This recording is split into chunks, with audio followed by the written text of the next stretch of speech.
at your women cry. We're going to go to Jeremy, Shelley, Patty, and Ken before the show ends. I found it here on page 5 of the Mayo Clinic. And it says that the may cause asthma, severe wheezing, may make conditions worse if you take the flu vaccine. Also, Guillain-Barré syndrome, history of, may cause the symptoms of this condition to return. It'll make immune deficiency worse, cancer worse, human immunodeficiency, HIV worse, leukemia, lymphoma. Hey, you like all these things? I mean, vaccines, folks, if you just read the inserts, but see, they think you're idiots. They have little vaccine guys in white lab coats up on TV go, it's wonderful. No one's ever been hurt by a vaccine. Lying. And then here it is, Dallas Morning News. Districts get tough on immunizations. Will turn away some. Then I saw an article in the Statesman going, kids are submitting, 90+% have taken their shots.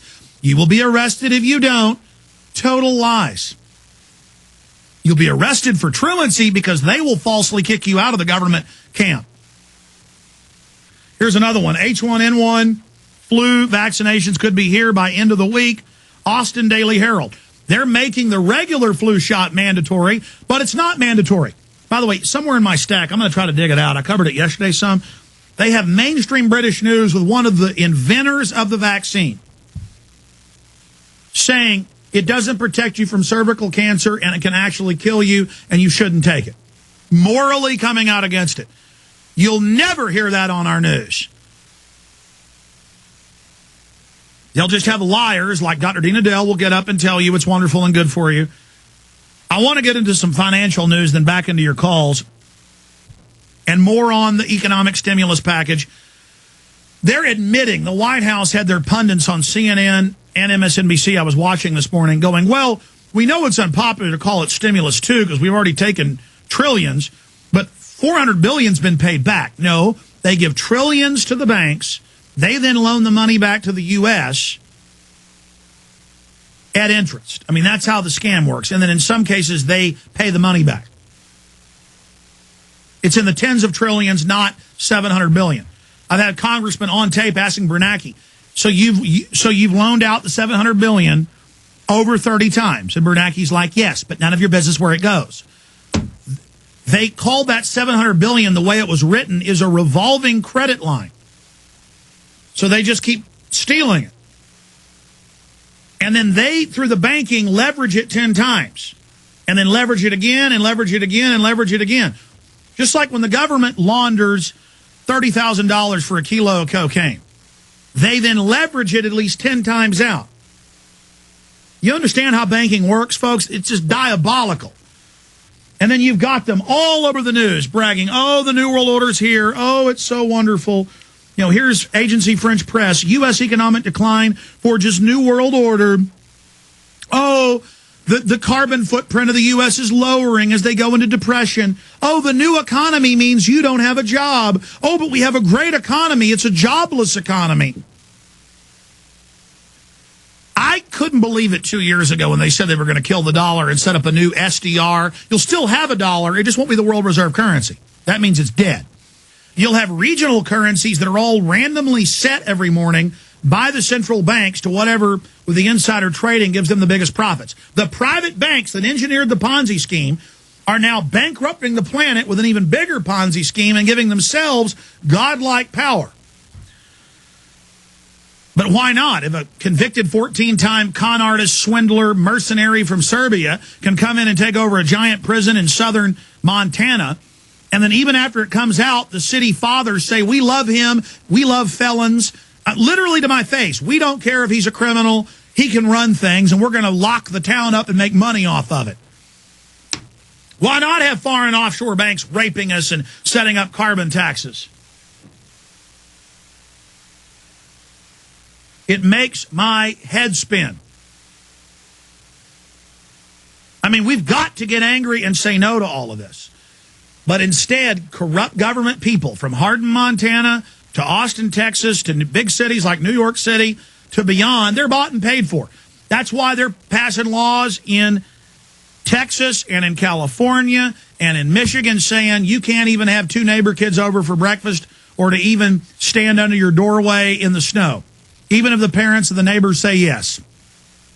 Waiting for the bus. We're going to take your kids CPS.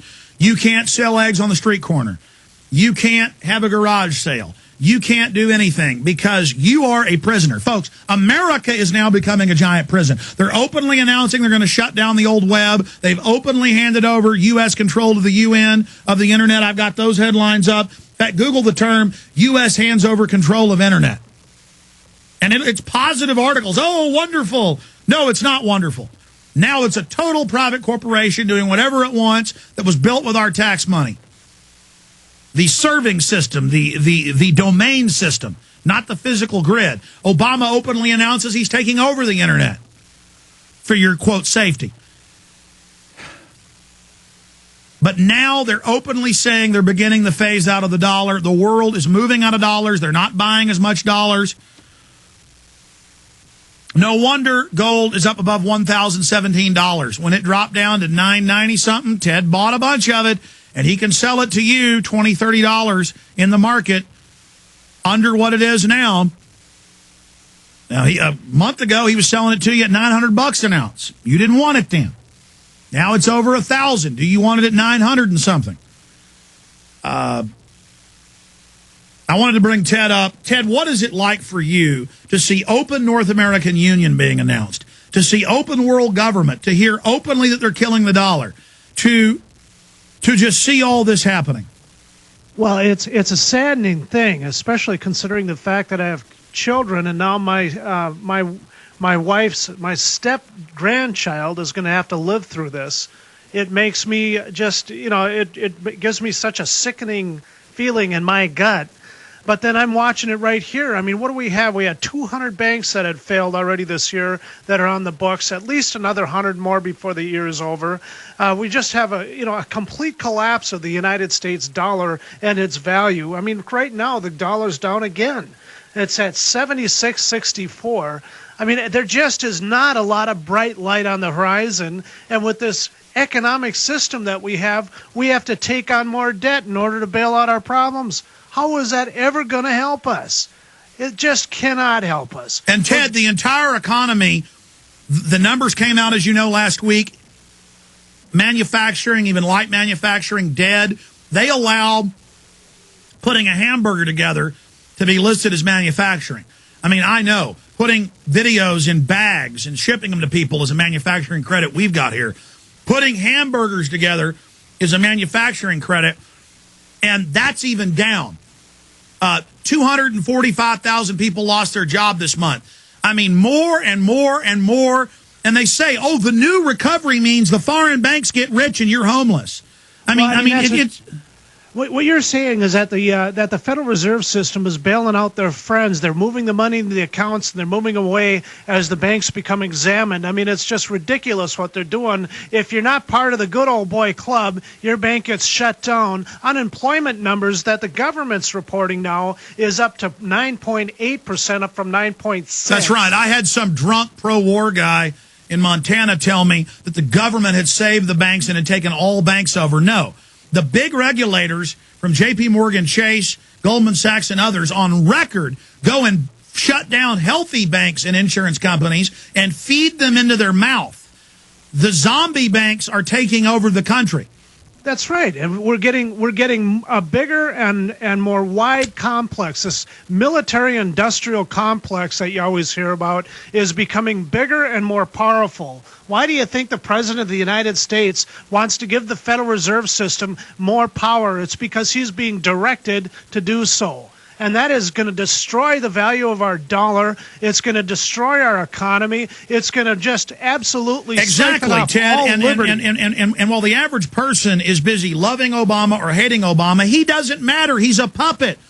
He's a nobody. That's the point, Alex. Obama's not any different than George Bush. I mean, we have more war than we had when he came in. He said he was going to end the wars. I mean, look at all the different things that he promised. The whole thing is a house of cards. These people that are put into the presidential's office are just puppets to this military-industrial complex that I'm referring to.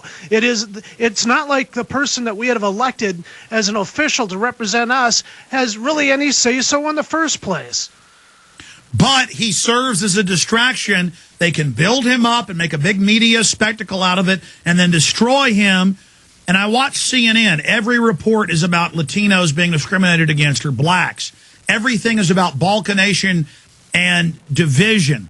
And it's so disgusting. Bottom line, folks, you need to get into silver and gold. Ted, briefly, silver's way up, gold's way up today. Tell people where it's at in the market. We'll put the graph up on screen for PrisonPlanet.tv viewers. Versus Ted, when you bought in. So the type of savings in the market that you're factoring in.